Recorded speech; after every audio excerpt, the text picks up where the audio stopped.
Hi everybody, welcome back to my channel. I'm Claudia from Brighter Soul, and my channel aims to give you some uplifting content to make you feel good and some tips on how to transform your life. So I recently did a 48-hour fast. I hadn't actually intended to do a 72-hour 3-day fast because I have done it once before. I didn't succeed. It's very hard. And I did a 48-hour one because I've fractured my ankle about 4 or 5 weeks ago. I haven't really been exercising, haven't really been eating that well. You know how it is, it all goes hand in hand. And I just haven't been feeling really good and just wanted to reset my gut and feel better about myself. So I did this fast with the intention to do 72 hours, but I only made it 2 whole days. And that's still a lot. I appreciate it. I just couldn't do anymore. It was challenging and really, really hard. You know, I was really, really hungry. I was very emotional. I just felt, I didn't feel very good. I started to feel very down actually by 48 hours. So I caved and I had something to eat. I had a nice salad and some chicken. It was really lovely. And I just was reflecting on how so many people in the world don't have the opportunity to have even 1 square meal a day, not even 1 meal. You know, we take for granted so much in our daily life sometimes. You know, we just eat and we live and we're not necessarily grateful. And I had to go into a real sense of gratitude that I have my whole life never had to miss a meal. You know, we've always been able to afford to feed ourselves, and I have 3 children. I've always been able to feed them, and a couple of stepchildren as well. We've all been able to feed them. And sometimes we just take it for granted that, you know, food is always going to be there. But for so many people in our world, they don't get a full meal. Like children don't actually get good nutritious meal a day, and that's really, really sad. It really is. So I just started reflecting on this a little bit, and I wanted to jump on and do a video to kind of talk about how we people have the opportunity to raise the consciousness of this planet and make it better for everybody. I actually felt the same way as I do now when I was a young girl. You know, I went to my mum, I think I was about 7 or 8, and they were doing one of those food aid, band-aid things where they were like, feed the world and big concert and everything else. And I was like, Mum, why? Why isn't there enough food for everybody? Like, we get to eat every day, why can't other people? And she didn't really have an answer. You know, at the end of the day, it's just the way the world is. And that really upset me, and it took me on that spiritual journey. And that spiritual journey was to help answer these kind of questions, like why is it that some people can't afford to eat while there's so much excess and waste in other parts of the world? And I just really wanted to unpack that from a spiritual point of view. And you know, I've been able to seek out some of those answers, I suppose, in a way. What I've learned from my own spiritual practices is that there is a consciousness within the world. You know, we all have a consciousness, and there's also a collective consciousness within the world. And currently, the collective consciousness probably sits around more of a fear-based consciousness. We still have wars because we want to land grab and we think there's lack, and we don't think that religion should have that and that religion should have that. We still have a lot of hatred, we still have a lot of division, and a lot of that is predicated by our leaders, if I'm very honest with you. And you know, keeping a certain sect of the community very wealthy and then the majority of us kind of struggling. And within struggle, it's really easy to put across that it's their fault you're struggling, or it's their fault you're struggling, and this is the reason why. And it just keeps us in that kind of place of lack. It keeps us in that place of fear. And you know, if I'm very honest with you, and if we all really looked at ourselves, well, maybe we do a bit of an exercise now, like just close your eyes for a moment, and if you're driving, David, just think about it. And think about a particular culture, race, religion, or even type of person that you don't really like. You kind of grew up not necessarily liking them, and the reason why is because maybe you were taught that from your parents, or maybe you were taught that by your schools, or your religion taught you that, or your peers taught you that. Somebody kind of said, those people are not good for this reason, etc., etc. And we all have them, and I'm going to be very honest with you, the same thing happened to me, and mine was with Russian people. I really just didn't, every time I met a Russian person, they were quite brass and didn't smile around. And it was, you know, I kind of had this whole perception of a whole country of people, which is absolutely ludicrous, you know. And I have to say that basically I did get kind of taken down a peg. I really wanted to learn more, and I met this beautiful Russian woman on holiday in India once, absolutely stunning, gorgeous heart, beautiful soul. And I just thought, Claudia, what the hell? So there's clearly something from my upbringing, maybe the days of the KGB and stuff in the UK that's kind of predicated this thing of Russians are like this. And it's terrible, absolutely terrible. And then I think about every time I might have approached somebody, a Russian person, my energy would have been that of, I don't like you. So what am I expecting them to come back to me with if I'm going into the conversation or seeing somebody and looking down my nose at them? Like, it's absolutely terrible. And I'm just being really honest because what I'm trying to show you is that we all have it. We all potentially have that, like one culture or one type or one religion or something that we've been taught isn't quite right, or those people over there. And you know what? It's not true. What you also have to think about is that you yourself or your culture or your type is probably a group that other people don't like. And what would it feel like to think that people don't like you? They don't know you. They don't know what you like, you know? So I think what ends up happening is we grow up with all of these preconditioned beliefs or biases against other people, and it's not true. And I'll give you an example. I'm half Jamaican. And my Jamaican side of the family are really outgoing. Jamaicans in general are quite loud, you know. We're confident, we love to dance, but we're loud. We can come across to some people as a bit intimidating.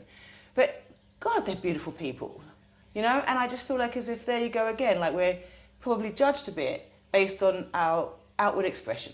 And I think because of that, I think we all just need to take a little bit of a step back. Right.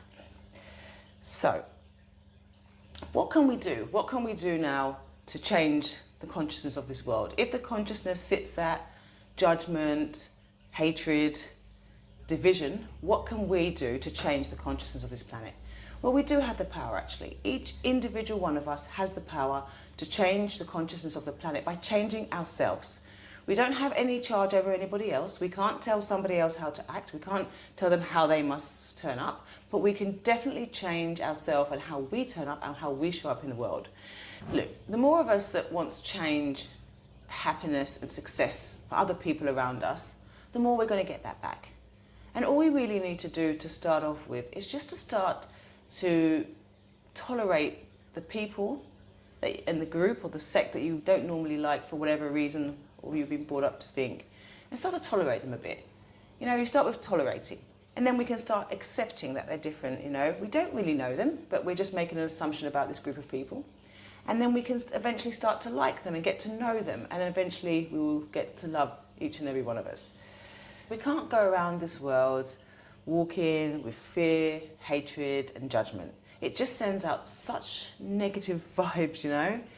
But if a small portion of us chose to change our consciousness and stop putting out those negative fear-based vibrations and energy, then the world will change. It will have a ripple effect across the world. And what you can do as a person is you can just change your own consciousness within, change how you show up in the world. Stop judging people, make a different vibration. If you see somebody in the supermarket, rather than have a barrier of fear and hatred around you, think, you know what, I don't really know this person. I don't know what their life is like. I don't know what they're going through, you know. And change that and have tolerance in the first instance. I don't like this particular religion because fear has told me that they are like this and they always do that. But the majority of them won't be. It might be a small sect. So change it. I'll tolerate this. This is a bit different from me, but I'm going to tolerate it in the first instance. And what will happen as you go along, you'll find that how you turn up and how you feel changes. What you're putting out into the world changes. How you're treating your neighbour and people and how you're teaching your children changes. What do you want your children to do when they go to school? And the thing is that basically, think about it.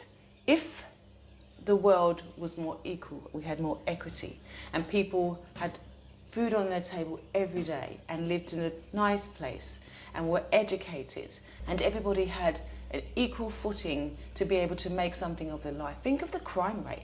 It would just go down. You know, a lot of people do what they do out of desperation.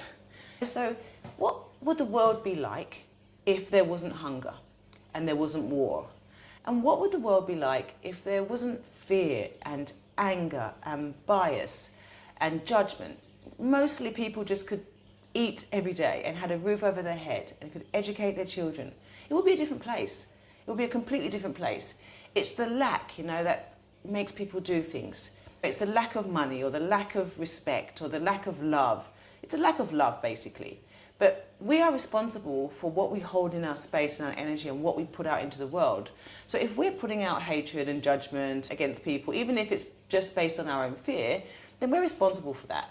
So our objective is to change that, and like the tool I say you can use in the first instance is just, as soon as you feel those emotions coming up about a certain person, that could be somebody's in front of you or something you see on the internet, which definitely tries to feed our fear, just pause for a second and say, okay, I don't know much about this person. I've learned a lot of different things, but I'm going to tolerate them in this instance because I don't know them. So rather than making a judgment, I'm going to tolerate them. And then hopefully you can escalate that to, I will respect them in the future.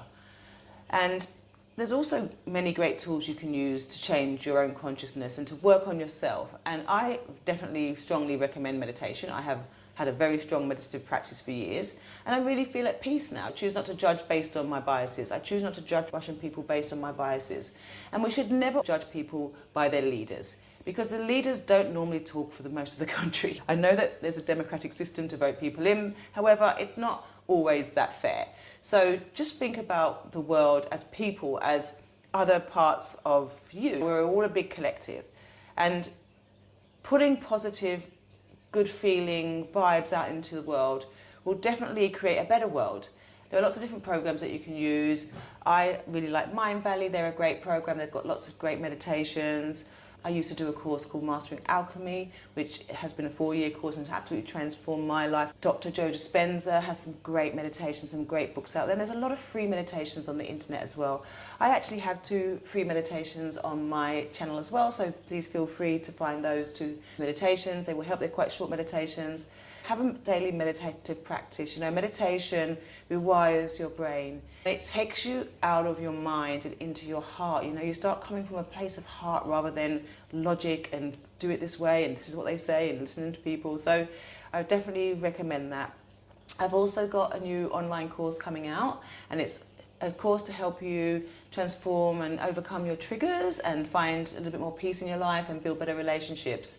And my aim in this world is to raise the consciousness of this beautiful planet that we live on. We have an opportunity as people to make this a better place for all of us. And what we put out, we'll get back, So because of that, my course will be a pay what you can afford. If you can afford $1, pay $1. If you can afford more, pay more. And that's my aim. It's just to get great content and great learning opportunities out to people so that they can change who they are from within. So thank you so much for listening to me, my little rant. I would love to bring some additional content to you. Please add something in the comment if you'd like anything that you'd like me to talk about in particular. I've got a world of knowledge. I've been on a spiritual journey for years now, and I feel really at peace and happy within myself. I love myself, and I'd love for you to love yourself and also to love people around you. We're all just trying to make it on this rock. We really are. And I know it can be hard. I know it can be financially difficult sometimes, and we all think we have to be in our little world, but so much stuff online now is free, and your mind is free, and your heart is free. The things that you can do to change who you are free. They don't have to cost anything. So my aim is to give you as many tips I can to help you become the best version of yourself, and so that we could all just raise the consciousness of this planet, have some equity and love in this beautiful planet that we live on. Thank you so much for joining me, and I'll see you in the next video. Ciao.